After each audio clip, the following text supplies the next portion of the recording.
Haleluya, haleluya, haleluya. Shalom. Selamat berjumpa kembali dalam program 5 Minute to God Present. Nah, Bapak Ibu Saudara-saudaraku kasih Tuhan, kita tetap belajar daripada Tuhan Yesus. Ketika dia ada di dalam dunia ini, biarlah dia menjadi sebuah inspirasi, seorang menjadi teladan di dalam hidup kita. Apa yang dikerjakan, apa yang dilakukan, sementara dia melakukan segala aktivitasnya di dalam dunia ini. Pada saat berikutnya, kita akan melihat di dalam Markus 14 ayat yang ke-32.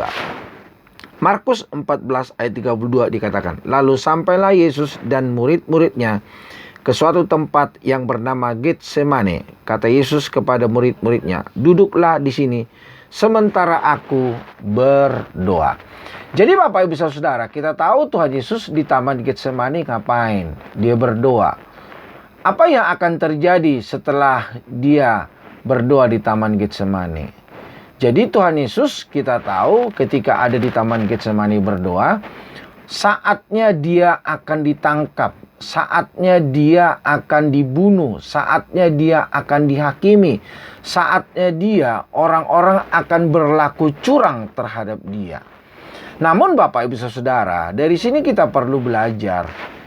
Waktu Tuhan Yesus sebelum diperhadapkan kepada masalah dan persoalan, dan kalau saya boleh berkata, sebelum Yesus menghadapi salib, ternyata dia berdoa, menjalin hubungan dengan Bapa, mendekat dengan Bapa. Supaya apa saudara?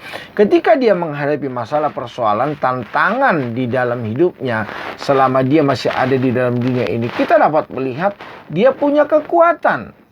Dia punya strategi bagaimana dia supaya tidak melakukan kesalahan. Dan ternyata ketika dia ditangkap, ketika dia dihakimi, dia tidak berlaku semena-mena. Dan bahkan ketika dia disalibkan, malah dia berkata, "Ya Bapa, ampunilah mereka ini, sebab mereka tidak tahu apa yang mereka perbuat." Nah, coba Bapak Ibu Saudara, di dalam hidup kita, ketika kita diperlakukan seperti yang diperlakukan kepada Tuhan Yesus. Tuhan Yesus tidak melakukan kesalahan. Tuhan Yesus tidak melakukan hal-hal yang merugikan banyak orang. Tetapi dia ditangkap. Dia dihina, Bapak Saudara. Nah, kalau itu terjadi dalam hidup kita, Bapak Saudara, apa yang akan kita lakukan? Orang-orang menuduh kita. Hal-hal yang tidak pernah kita kerjakan, hal-hal yang tidak pernah kita lakukan di dalam hidup ini, merugikan orang, menyakiti orang, dan itu dituduhkan kepada kita. Apa yang kita akan perbuat? Apakah kita membalasnya? Apakah kita kembali melakukan hal-hal kekerasan terhadap mereka? Nah, Bapak Ibu Saudara, ketika kita tidak punya kedekatan dengan Bapa, kita tidak menjalin hubungan yang baik dengan Bapa, sedikit saja masalah, sedikit saja persoalan, kita akan hidup di dalam dosa. Kita akan menyalahi kebenaran firman Tuhan. Dan kita tidak akan bisa membuktikan bahwa kita adalah garam dunia. Kita adalah terang dunia.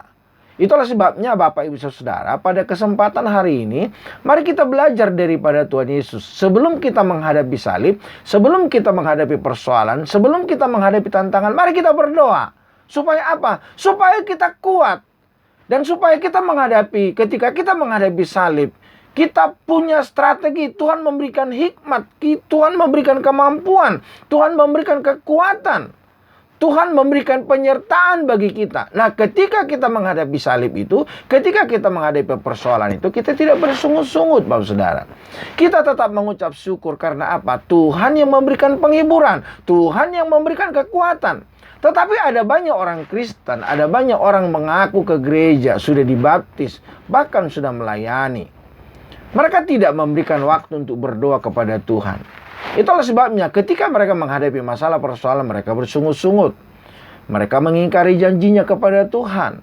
Mereka bersumpah serapah, Bapak Saudara. Bahkan Bapak Saudara, ada banyak orang Kristen mencari Tuhan, berdoa kepada Bapa, saat mereka menghadapi salib, saat mereka dalam persoalan. Tetapi persoalan sudah selesai, mereka tinggalkan doa, Bapak Saudara. Tapi kita melihat daripada Tuhan Yesus, dia memberikan teladan bagi kita. Sebelum dia menghadapi segala sesuatu, ternyata dia berdoa.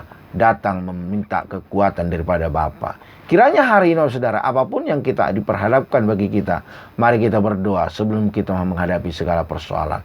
Tuhan Yesus memberkati.